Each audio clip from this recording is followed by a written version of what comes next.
आज की इस वीडियो में हम बात करने वाले हैं कब्ज़ के बारे में। इस वीडियो में हम बात करने वाले हैं कब्ज़ किसे कहते हैं, कब्ज़ क्यों होता है, इसके लक्षण क्या है, इसके इलाज के बारे में भी हम बात करने वाले हैं। तो चलिए दोस्तों स्टार्ट करते हैं। मैं हूं डॉक्टर पठान और मेरे इस यूट्यूब चैनल में आपका बहुत बहुत स्वागत है। पहले हम जान लेते हैं कि कब्ज़ किसे कहते हैं। आमतौर पर एक सप्ताह में 3 से कम बार मल त्याग करने को कब्ज़ का होना कहा जाता है। कब्ज़ एक सामान्य समस्या है जो सभी उम्र के लोगों को हो सकता है। इसका मतलब यह हो सकता है कि आप नियमित रूप से मल पास नहीं कर पा रहे हैं या पूरी तरह से आपका पेट साफ नहीं हो रहा है। आमतौर पर भोजन से बहुत अधिक पानी अवशोषित होने पर कब्ज़ होती है। कब्ज़ के कारणों में फिजिकल एक्टिविटी कम होना, कुछ दवाएं और उम्र बढ़ना शामिल है।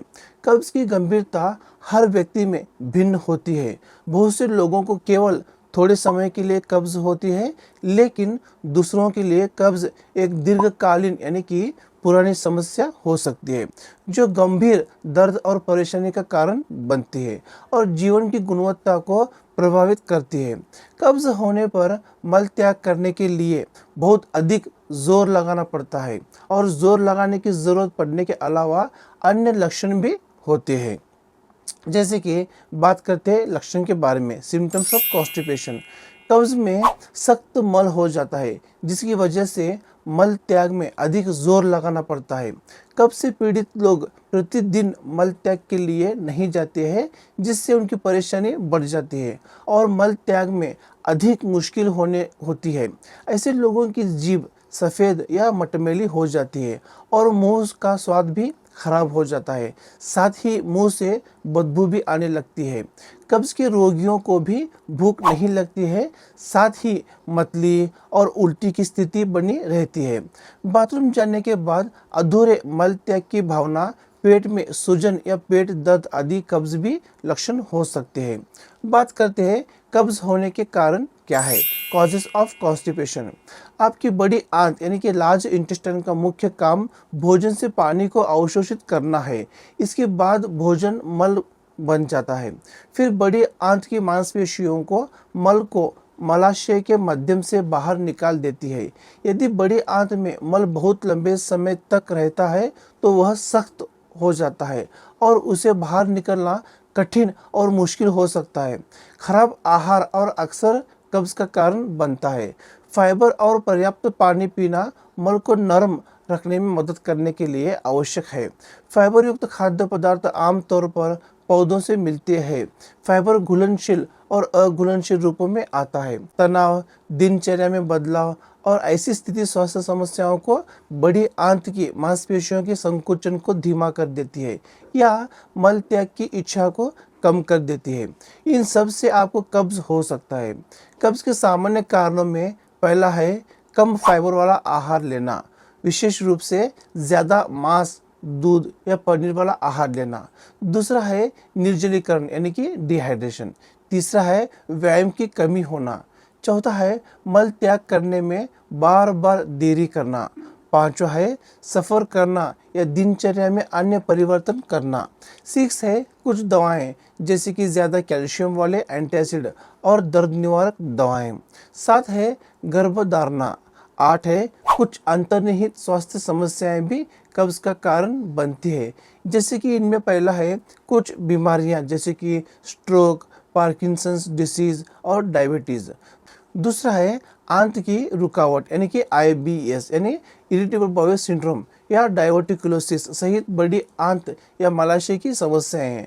जुलाब का ज़्यादा प्रयोग या दुरुपयोग।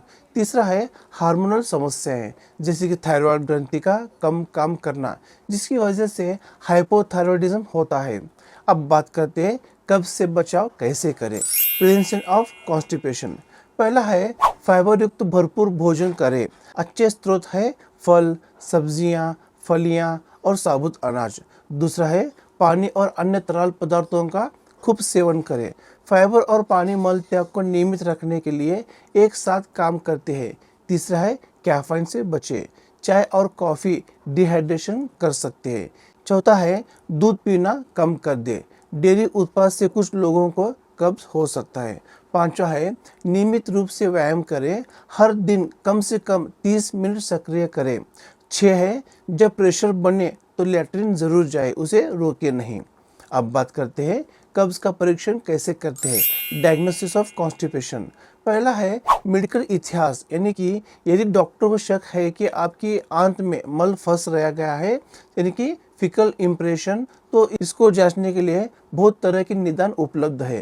पहले डॉक्टर आपका मेडिकल इतिहास लेंगे और शारीरिक परीक्षण करेंगे, जिससे उन्हें यह पता चल सके कि आपको किस तरह की कब्ज है। दूसरा है शारीरिक परीक्षण। शारीरिक परीक्षण से उन बीमारियों के बारे में पता चल सकता है जिससे कब्ज हुई है। तीसरा है अन्य टेस्ट, जैसे कि खून की जांच होना।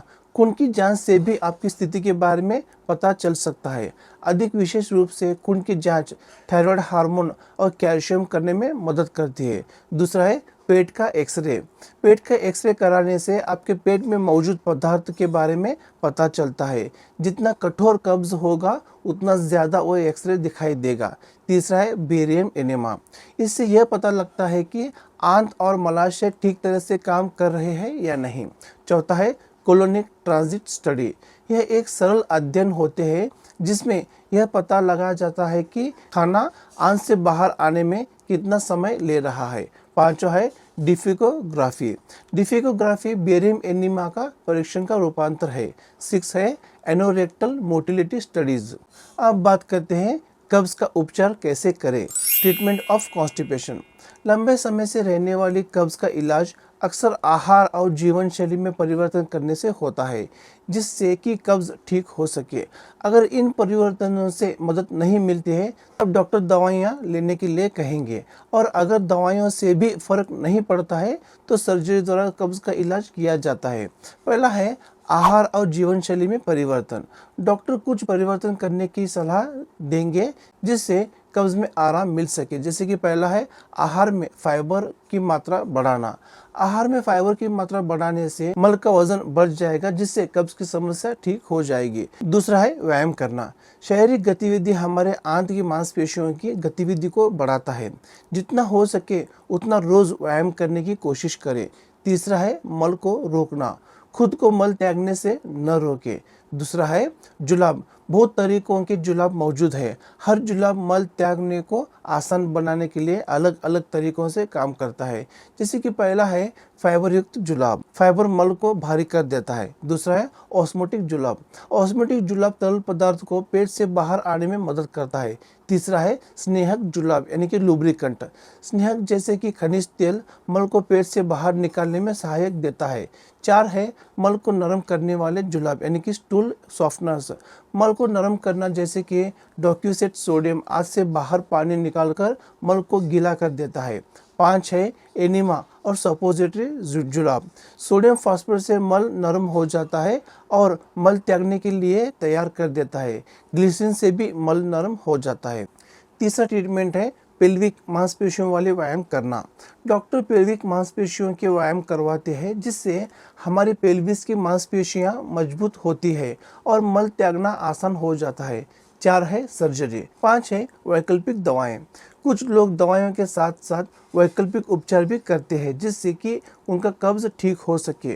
प्रोबायोटिक जैसे कि लैक्टोबैसिलस के इस्तेमाल से भी कब्ज में आराम मिल सकता है। अब बात करते हैं कब्ज से होने वाले नुकसान के बारे में। Complications of constipation. पहला है बवासीर, यानी कि गुदा की नसों में सूजन। मल त्याग करने के लिए दबाव डालने से आपकी गुदा में और उसके आसपास की नसों में सूजन हो सकती है। दूसरा है फिशर, यानी कि गुदा की स्किन का फटना। एक बड़े या कठोर मल के टुकड़े से गुदा का थोड़ा थोड़ा हिस्सा फट सकता है। तीसरा है फिकल इम्प्रेशन। मल को निष्कासित न हो पा रहा हो। पुरानी यानी कि क्रोनिक कब्ज से आंत में कठोर मल इकट्ठा होकर फंस सकता है। 4 है रेक्टल प्रोलैप्स, यानी कि आंत का मल द्वार से बाहर आना। मल त्याग करने के लिए दबाव डालने से मलाशय थोड़ा सा खींच सकता है और गुदा से बाहर आ सकता है। आज की वीडियो में बस इतना ही। तो मिलते हैं मेरे नेक्स्ट वीडियो में, तब तक के लिए धन्यवाद।